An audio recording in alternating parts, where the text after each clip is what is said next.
warahmatullahi wabarakatuh.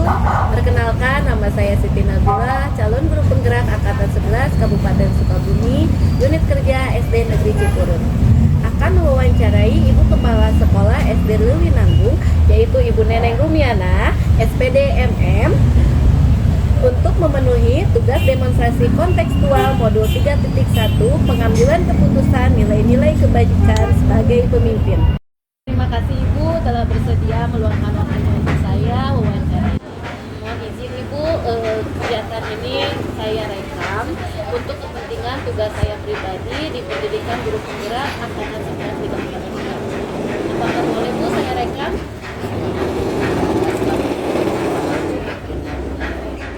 Terima kasih Bu.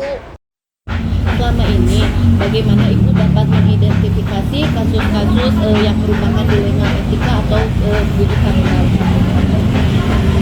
Biasanya ya kalau di sekolah saya lihat dari hukumnya dulu.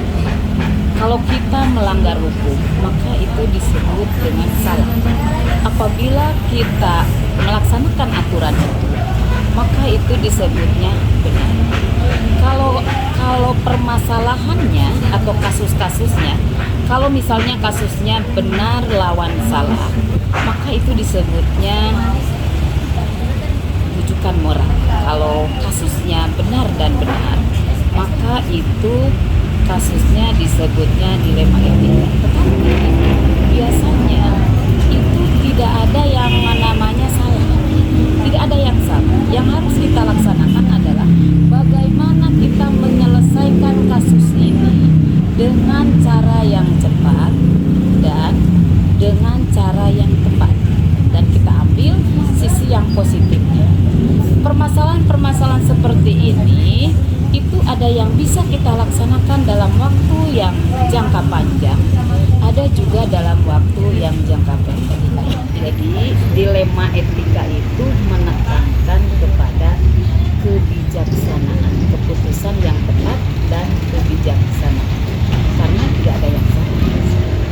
Selama ini bagaimana Ibu menjalankan pengambilan keputusan di sekolah Ibu, terutama untuk kasus-kasus di mana adanya kepentingan sama benar atau sama-sama mengandung nilai-nilai kebajikan? Kalau yang sama-sama benar, terlebih dahulu kita kumpulkan data-datanya dulu. Mana yang akan dilakukan yang lebih prioritas. Kemudian kita analisa yang benarnya, yang salahnya, atau manfaatnya yang lebih banyak, atau jadwalnya bisa bersamaan, atau yang jangka panjang, atau mungkin jangka pendek untuk bulan ini, atau minggu ini, atau hari ini. Itu kita bisa berdasarkan waktu. Kemudian kita refleksikan ke semuanya. Kita awali dengan penelusuran masalah dulu ya. Diawali masalahnya, siapa yang terlibatnya. Setelah dari fakta-fakta tadi, kemudian dianalisa. Terus setelah dianalisa, kesimpulannya disimpulkan.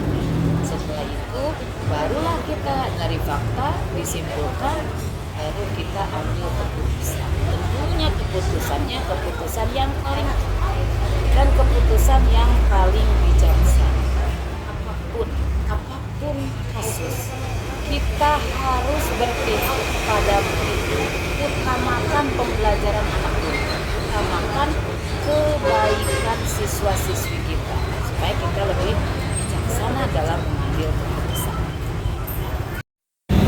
Langkah-langkah atau prosedur seperti apa yang dapat Ibu lakukan selama ini dalam menghadapi kasus-kasus seperti ini? Pertama, kita tentukan penyebab permasalahan.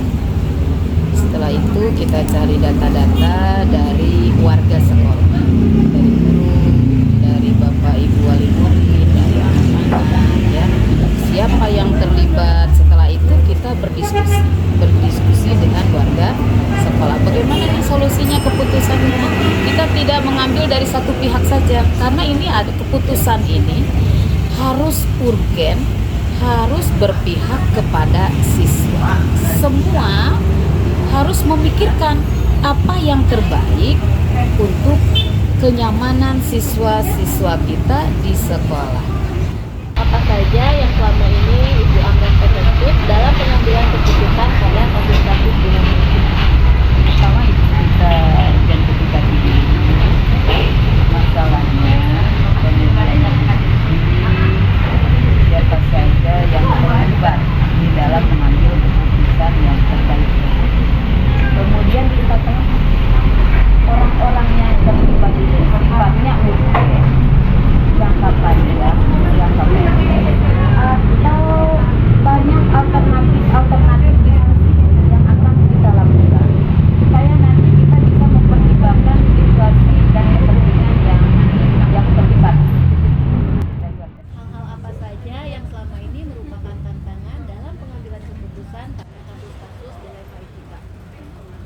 Kita cari keputusan yang tepat, terbaik, dan bermanfaat. Jadi ini tuh harus menguntungkan dua-duanya, mau dilema etikanya atau mau kebutuhan moralnya. Apakah Ibu memiliki sebuah tata kala atau jadwal tertentu dalam sebuah penyelesaian kasus dilema etika? Apakah Ibu langsung menyelesaikannya di tempat atau memiliki sebuah jadwal untuk menyelesaikannya? Bentuk atau prosedur seperti apa yang Ibu jalankan? Kasus dilema etika ini kan baik versus baik.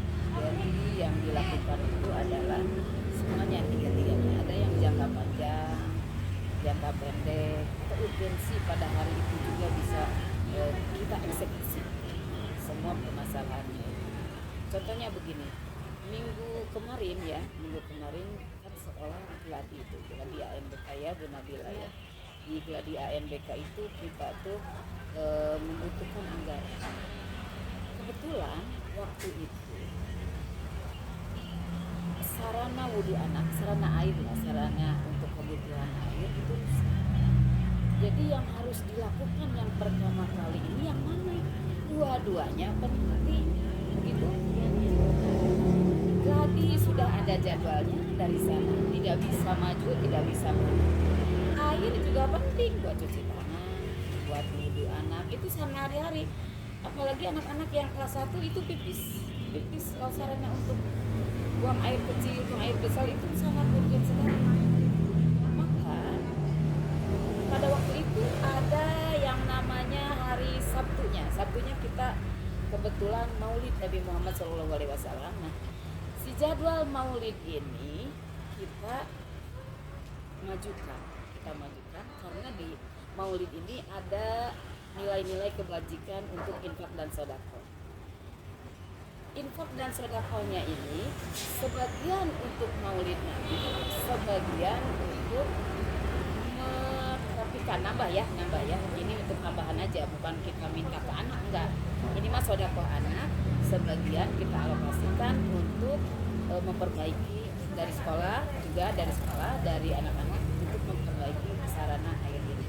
Tambahan ya dari Lapor, apa yang selama ini mempermudah atau membantu Ibu dalam pengambilan keputusan untuk kasus-kasus dilema etika ini? Kita ambil fakta dulu ya. Ketika air rusak, tadi sarana air rusak, itu guru PAI yang datang ke kepala sekolah. Itu rusak sarana air. Itu bagaimana cara kita solusinya? Setelah itu kita lakukan yang namanya rembugan. Rembugan itu kita kolaborasi, kita ajak guru PAI, rukun kelas, karena sudah ada rukun kelas ya, rukun kelas 1 sampai dengan kelas 6. Setelah itu kita rembuk, ini mau seperti apa? Kalau kita sudah ada komunikasi dengan mereka, yang tadinya permasalahan itu begitu rumit, karena kita komunikasikan, kita rembukan, maka timbullah banyak ide-ide dari gitu ya. Permasalahan tuh ringan sama dipikul, berat sama dipikul, ringan sama dijinjing. Kalau kita sama-sama bermusyawarah dengan orang tua murid untuk kepentingan siswa-siswi kita supaya mereka lebih nyaman.